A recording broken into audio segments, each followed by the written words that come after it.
배신하고 정치질이 허용이 되는데 과연 그게 필승법일까? 안녕하세요, 정우의 심리학입니다. P게임이 시작됐어요. 되게 근데 예상했던 거랑은 좀 많이 다른 게임이었던 것 같아요. 룰이 공개가 안 됐었잖아요. 그래서 어떤 룰이 나올지가 전 가장 궁금했었거든요. 사실 지금 나온 룰들도 막 명확한 건 아닌 것 같아요. 아직 다 밝혀지지 않았죠.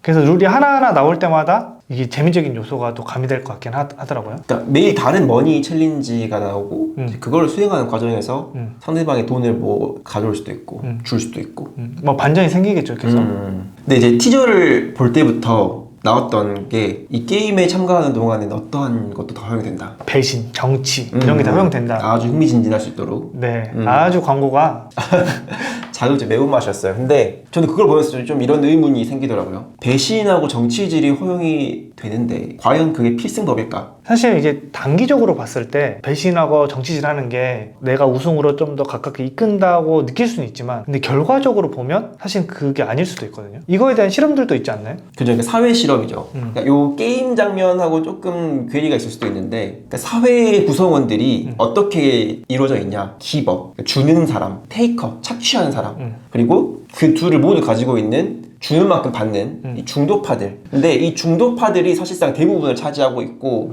약간의 기버, 약간의 테이커들로 이제 구성이 되어 있는데 처음에는 테이커들이 조금 더 앞서 나가고 성공하는 것처럼 보인대요.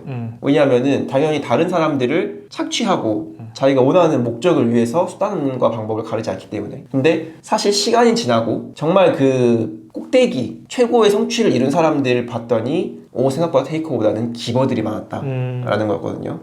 왜냐하면은 그 테이커들의 독주를 기부의 테이커, 그러니까 중도파들이 가만히 보고 있지 않는다는 거죠. 왜냐하면 난 처음에 줬어 일단. 상대방도 나한테 그만큼 줄 거란 기대를 했기 때문에. 근데 보니까 얘는 받기만 하네. 그 신뢰가 깨지면서 더 이상 얘에게는 뭔가를 주지 않는 거죠. 이제 P게임이 작은 사회라고 한다면 이제 그런 현상들이 과연 나타날지 보는 것도 재밌을 것 같아요. 항상 배신이 능사는 아닌 것 같아요. 근데 물론 이게 전략적으로 필요할 수는 있어요. 네. 근데 그 배신을 들키지 않게 하는 게 중요하죠. 근데 영원한 비밀은 없습니다, 여러분. 그쵸. 저희가 그런 이야기 하면 좋을 것 같아요. 첫 번째 투표 장면. 시작하자마자 한 명 떨어뜨리고 시작하자. 저는 그 장면이 되게 재밌었어요. 저도 제일 재밌었는데 진짜 사람들이 어떻게 한 사람을 떨어뜨릴까를 보는 재미가 있더라고요. 근데 또 첫 시도에서는 다들 말을 잘 들어줬어요. 누구도 배신하지 않았어요. 근데 이 그 합의 과정을 깨트린 사람, 이걸 물꼬를 튼 사람이 그 최현수님이잖아요. 근데 우리 마피아 게임 보면 말 많이 하고 하는 사람들 먼저 탈락시키고 시작하거든요. 그죠. 1순위 제거자죠. 그리고 좀 뭔가 전략적인 것 같아. 나한테 나중에 큰 위협이 되는 상대 같아. 그러면 탈락시키고 시작하는데 그러지 않았단 말이에요. 그리고 사실 그 백그라운드를 봐도 최현수님 애초에 서바이벌 그런 프로그램들을 많이 참여를 하시는 분이고 맞아요. 그런 거에 대한 또 잔뼈가 있잖아요.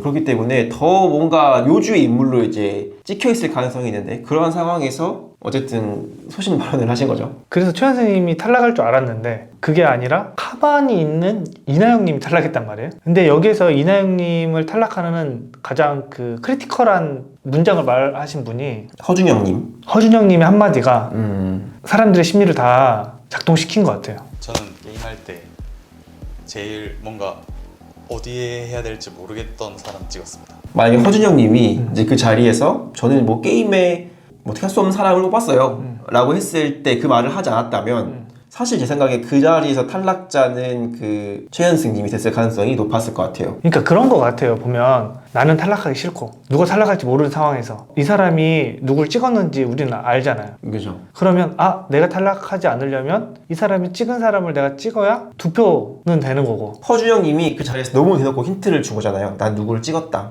이름만 말 안 했을 뿐. 그 자리에 있는 모두가 알 수 있는 법한 이야기를 했죠. 그러다 보니까 다른 사람들이 생각을 하기엔 당연히 저 사람 일단 한 표를 먹은 거네. 그럼 내가 한 표 먹으면 한 표 얹어주면 2표. 얘도 한 표 더 얹어주면 3표네. 그럼 얘가 탈락이겠네. 그럼 나는 살 수 있어. 그쵸. 그렇게 자연스럽게 아마 사고가 흘러갔을 것 같아요.